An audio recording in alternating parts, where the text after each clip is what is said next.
So I'm just going to start out by stating that this is not a complete guide on every little tiny aspect of playing bears. These are just like some theories and knowledge I have over the years of playing bears on how to download data from your opponent's reactions and just little concepts on how to maximize playing bears. So if you guys want a more in-depth video, you might want to find someone else, or if you guys really request it enough, I'll make a more in-depth video on every combo route and all that stuff. But for now, I'm just going to go over these few things. So it's really important when you're playing bears to use all your tools to download information on how your opponent is like reacting to what you're doing, especially your moves that go into stance, like 1+2, down, back 2, back 2, 1. All the moves that go into stance, you really want to like not commit to stance things after that every time, because technically your opponent can pretty much challenge all those situations, but you have means to blow them up for challenging, and you just gotta really use these tools to download information, basically. So let's start with down back 2, right? You are +1 when you land down back 2. That means if you see that your opponent is just mashing buttons after you land this, you can use wall rising 4 as a frame trap to keep them in check.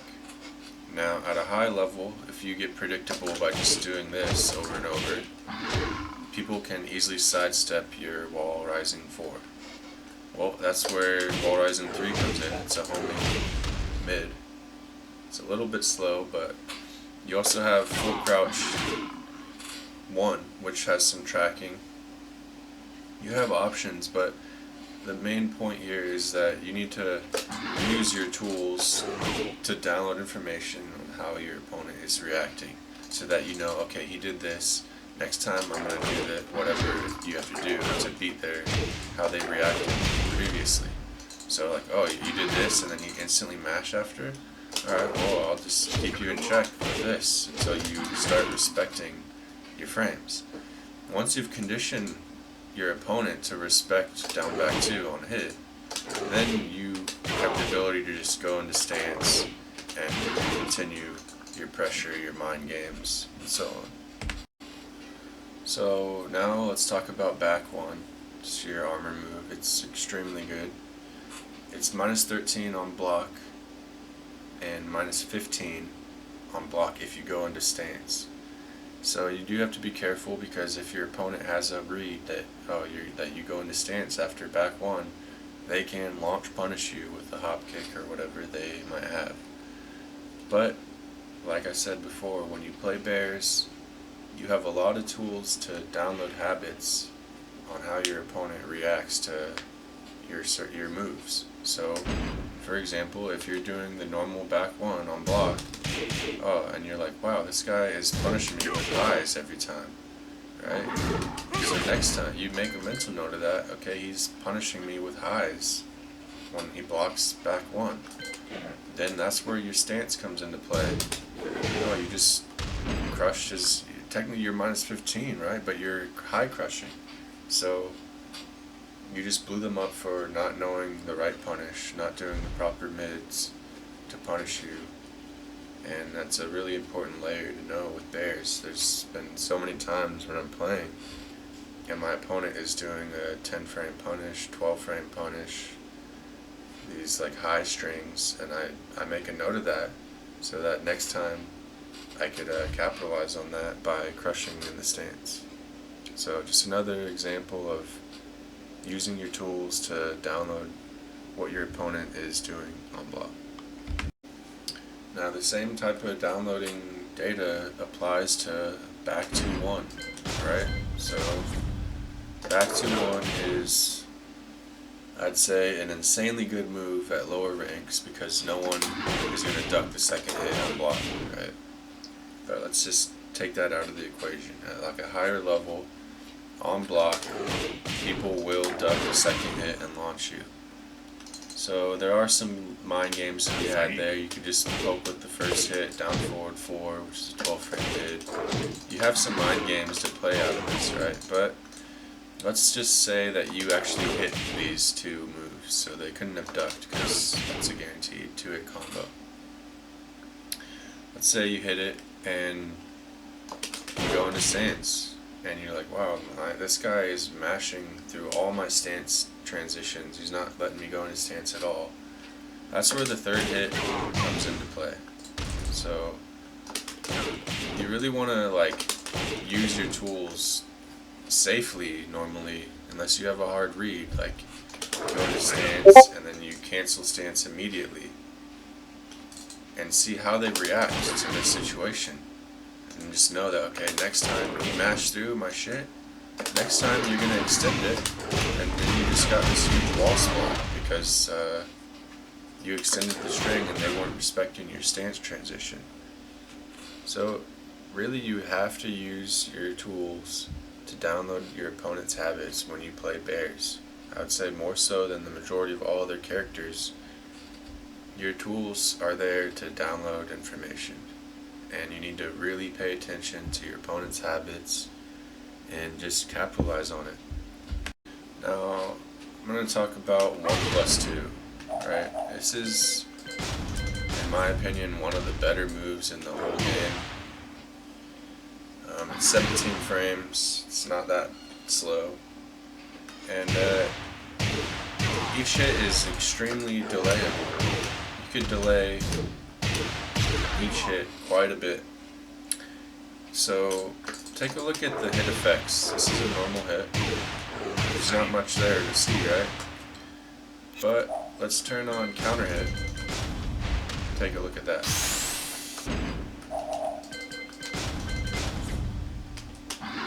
You see that? There's a massive effect that you can react to in the moment and hit confirm the combo.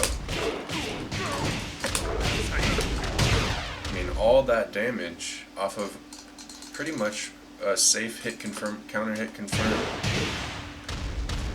You have to absolutely train this as a bear player. You have to use this.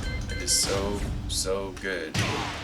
Because like I said, it's hit confirmable. You can react to it in the moment, confirm, delay the second hit, and do a full combo. And then there's also just the mind games of there being a third hit as well, like on block.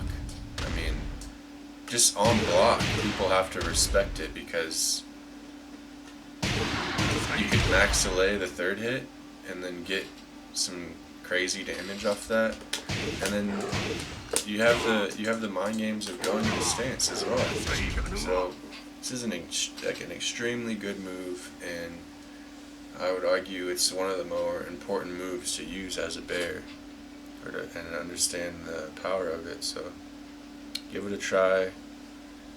Over time, you'll learn how to counter hit confirm it, and you'll get a ton of mileage out of it.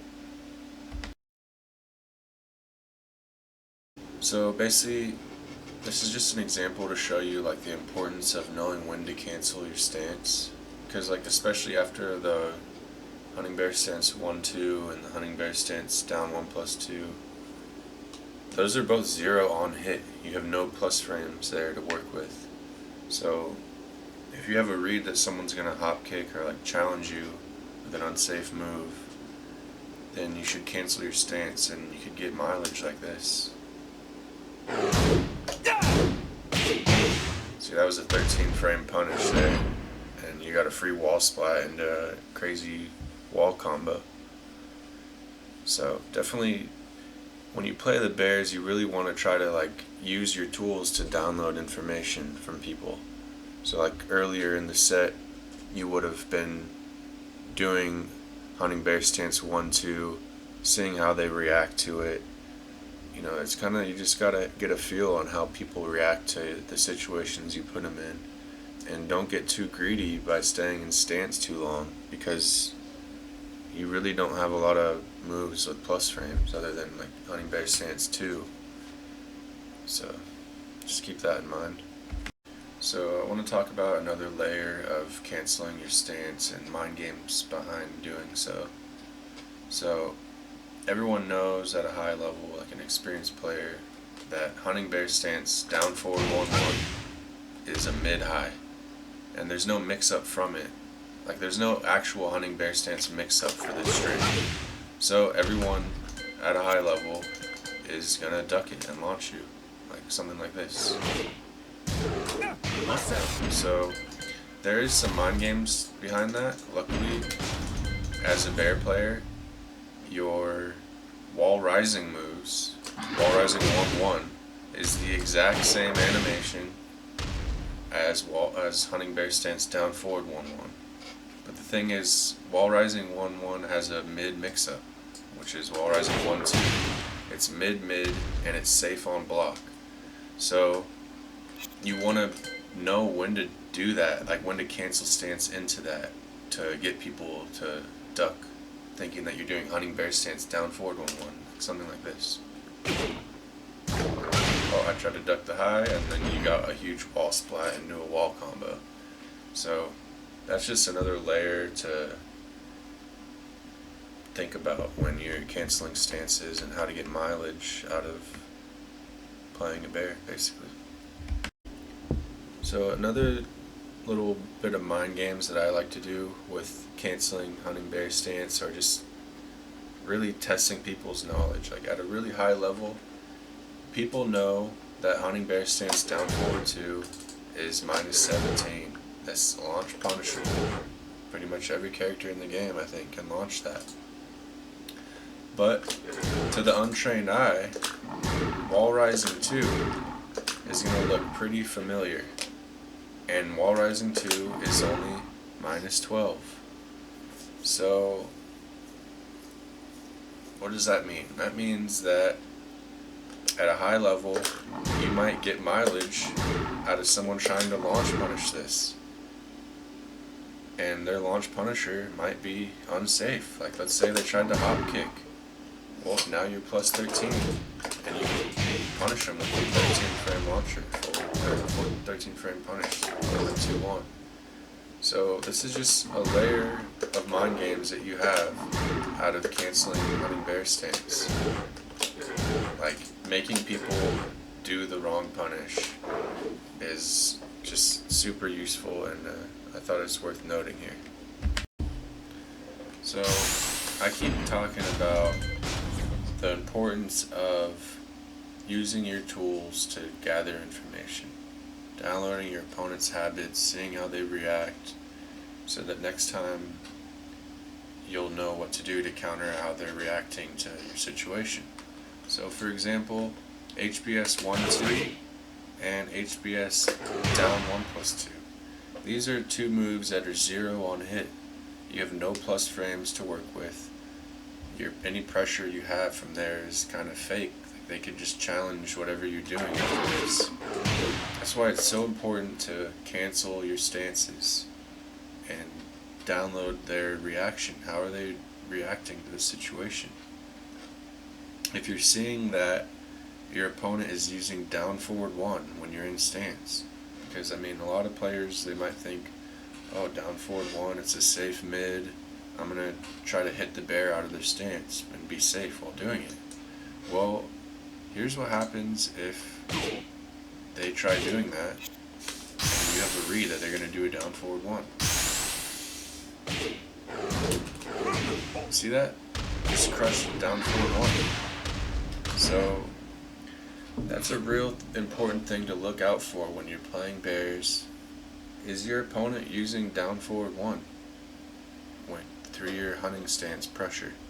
If he is, then just keep in mind that hunting stance 1+2 will crush mids. Not all mids, but it crushes a lot of them, and that's a real important thing to know, and you only really see that when you're using your tools to gather this type of information. Now I'm going to talk about the fact that when you are a bear, you are gifted with 3 different safe low attacks. Safe lows, right? It's pretty crazy. So one of them is down 4. This is -9 on block, totally safe, and it's +2 on hit, so that means Wall Rising 4 is a frame trap here. If they're mashing buttons, you can keep them in check with Wall Rising 4, right? So down 4, that's a safe low, and then that's the frame trap you could use against mashy players. Another safe low is down back 3. This low is safe, it's -8 on block, +3 on hit. So if your opponent isn't respecting, you have down forward 4 as a 12 frame mid. One of the best moves you have, best and worst moves that you have as a character. But unlike Heihachi's, yours is way more plus. Yours is +7. So let's go into this little like sequence of, oh, you're mashing against me, I'm gonna blow you up into the next dimension because I'm gonna frame trap the shit out of you. Right? So let's say your opponent is mashing after down back 3. You do down forward 4. You're now +7. So if they're mashing after that, you have the down forward 1 string, which is a 15 frame counter hit launcher. It's one of your options you could go to after that. You could also just do Magic 4, which is a counter hit launcher. It's really important to know how plus you are and like how to make people respect you as a bear, because from my experience of playing multiple characters, people challenge bears way more than other characters. Like, I don't know if it's because they don't know the matchup, so they're just mashing and hoping it works. Whatever it is, it doesn't matter. What matters is that you capitalize on your plus frames. So, +3, 12 frame mid, +7, 15 frame counter hit launcher, 14 frame counter hit launcher. And you could just keep chaining. You could just keep chaining pressure together, but just try to make sure your frames are tight. And finally, the last safe low you have is full crouch 1. This is a safe low, +2 on hit. You can trap with Wall Rising 4. So just keep in mind, down 4, down back 3, full crouch 1. Those are 3 safe lows that you have. So now I'm going to talk about sidestep 1+2. This is one of the most underrated moves that this character has. I don't feel like a lot of people fully understand how to capitalize on it and maximize its evasion. So I'm going to just share with you what I've learned from using it. But first, let's just go over the basic properties of it. It's safe on block, so you don't have to worry about it being blocked, but it is really bad on whiff. But so on counter hit, you get a full combo generally. Right, you get a full combo off of it. And on normal hit, you get a butt slam.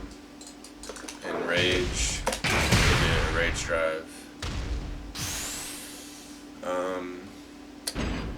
But now I want to show you how good it is at evading attacks. So here I have Brian's hatchet kick recorded twice in a row as fast as possible. Most characters will not be able to step this after eating one game, right? This is just to showcase to you how good this move is, because you are -5 here, which already makes you at a disadvantage for trying to step anything, let alone something that has as much tracking as the hatchet kick. And you're a big body character, so you already are struggling to sidestep in general. But if you look here, wow, I just sidestepped hatchet kick. How did I do that? Well, let's see. The key is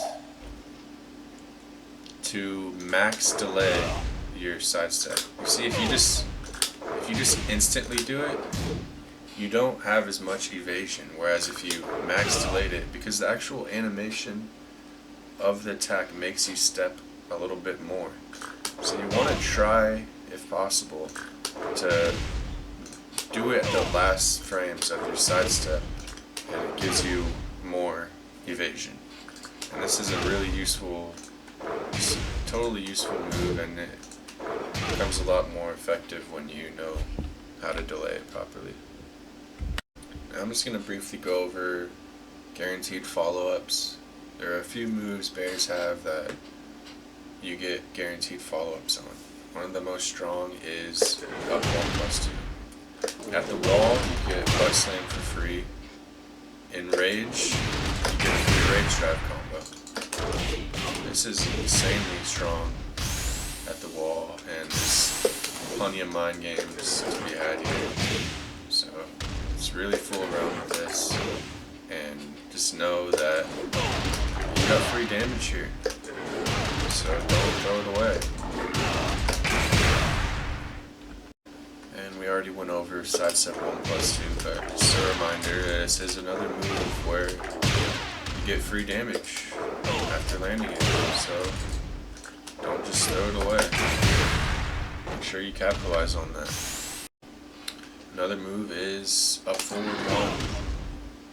Feels amazing when you jump over a low and land this, because, well, you get forward 2 for free on normal hit, and in rage you get a launcher. So make sure that you're not throwing away damage here when you're using this move, because it is extremely good.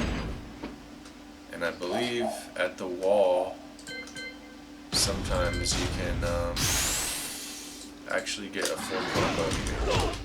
Yeah, it is possible at the wall, at the right angle, that you can get a full combo. So keep that in mind. That could really get you some mileage in a game if you're familiar with that situation.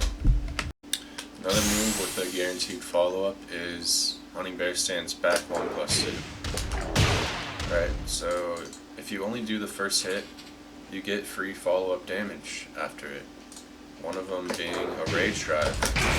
That is guaranteed if you only extend the first hit. So make sure you know how to capitalize on that and not just throw free damage away. One is Hunting Bear Stance forward 1+2. The grab. That is guaranteed. If they stand up or they stay down, that butt slam is guaranteed. So make sure you don't throw away damage there.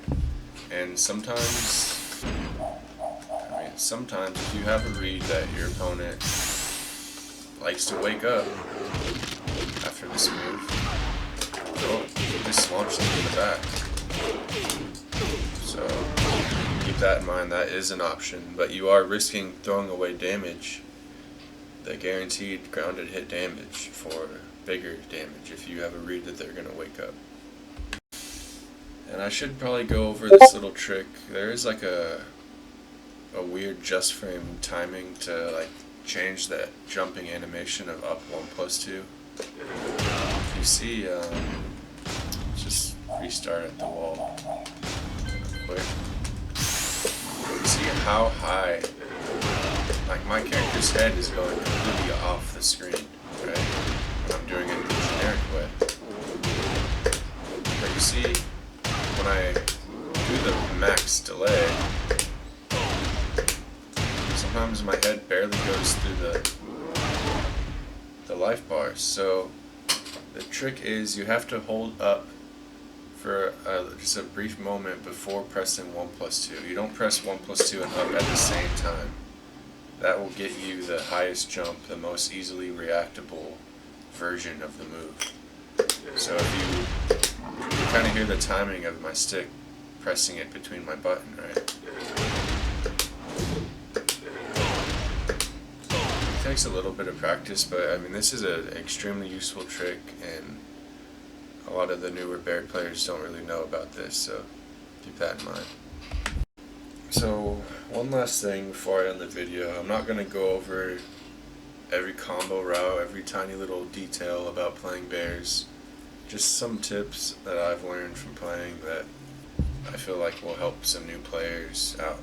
So the last thing I'm going to give is buffering back forward 2 out of your backdash.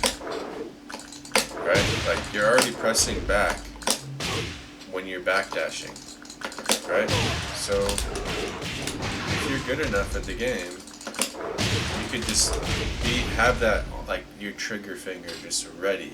Like, you're backdashing and you're just ready to buffer that input, right? To whiff punish, because this is an insanely long range whiff punishing launcher, and it's safe on block. So the fact that you could buffer it out of backdash, it's just you have to do it. It's an amazing tool, and buffering it out of backdash is awesome. So I hope at least one thing in this video was insightful and helps you guys enjoy playing bears.